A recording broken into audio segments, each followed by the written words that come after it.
सावित्री व्रत की कथा।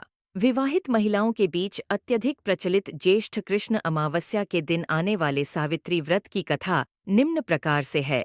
भद्र देश के एक राजा थे जिनका नाम अश्वपति था।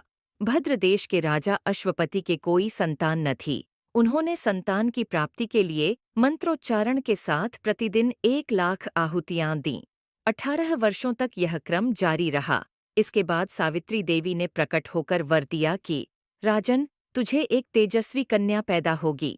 सावित्री देवी की कृपा से जन्म लेने के कारण से कन्या का नाम सावित्री रखा गया। कन्या बड़ी होकर बेहद रूपवान हुई। योग्य वर न मिलने की वजह से सावित्री के पिता दुखी थे। उन्होंने कन्या को स्वयं वर तलाशने भेजा। सावित्री तपोवन में भटकने लगी। वहां साल्व देश के राजा द्युमत सेन रहते थे, क्योंकि उनका राज्य किसी ने छीन लिया था। उनके पुत्र सत्यवान को देखकर सावित्री ने पति के रूप में उनका वरण किया। ऋषिराज नारद को जब यह बात पता चली तो वह राजा अश्वपति के पास पहुंचे और कहा कि हे राजन, यह क्या कर रहे हैं आप? सत्यवान गुणवान है, धर्मात्मा है और बलवान भी हैं, पर उसकी आयु बहुत छोटी है, वह अल्पायु है। 1 वर्ष के बाद ही उसकी मृत्यु हो जाएगी। ऋषिराज नारद की बात सुनकर राजा अश्वपति घोर चिंता में डूब गए। सावित्री ने उनसे कारण पूछा तो राजा ने कहा, पुत्री, तुमने जिस राजकुमार को अपने वर के रूप में चुना है वह अल्पायु हैं।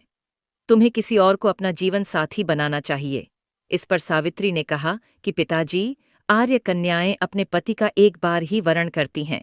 राजा एक बार ही आज्ञा देता है और पंडित एक बार ही प्रतिज्ञा करते हैं और कन्यादान भी एक ही बार किया जाता है। सावित्री हठ करने लगीं और बोलीं, मैं सत्यवान से ही विवाह करूंगी। राजा अश्वपति ने सावित्री का विवाह सत्यवान से कर दिया। सावित्री अपने ससुराल पहुंचते ही सास ससुर की सेवा करने लगी। समय बीतता चला गया। नारद मुनि ने सावित्री को पहले ही सत्यवान की मृत्यु के दिन के बारे में बता दिया था। वह दिन जैसे जैसे करीब आने लगा, सावित्री अधीर होने लगीं। उन्होंने 3 दिन पहले से ही उपवास शुरू कर दिया। नारद मुनि द्वारा कथित निश्चित तिथि पर पितरों का पूजन किया। हर दिन की तरह सत्यवान उस दिन भी लकड़ी काटने जंगल चले गए, साथ में सावित्री भी गईं। जंगल में पहुंचकर सत्यवान लकड़ी काटने के लिए एक पेड़ पर चढ़ गए। तभी उसके सिर में तेज दर्द होने लगा। दर्द से व्याकुल सत्यवान पेड़ से नीचे उतर गए। सावित्री अपना भविष्य समझ गईं। सत्यवान के सिर को गोद में रखकर सावित्री सत्यवान का सिर सहलाने लगीं। तभी वहां यमराज आते दिखे। यमराज अपने साथ सत्यवान को ले जाने लगे। सावित्री भी उनके पीछे पीछे चल पड़ीं।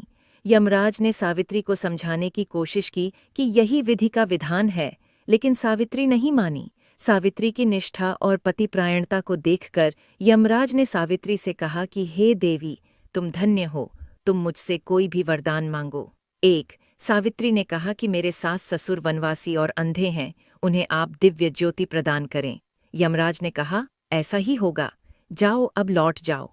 लेकिन सावित्री अपने पति सत्यवान के पीछे पीछे चलती रहीं। यमराज ने कहा, देवी तुम वापस जाओ। सावित्री ने कहा, भगवान, मुझे अपने पतिदेव के पीछे पीछे चलने में कोई परेशानी नहीं है। पति के पीछे चलना मेरा कर्तव्य है। यह सुनकर उन्होंने फिर से उसे एक और वर मांगने के लिए कहा। 2.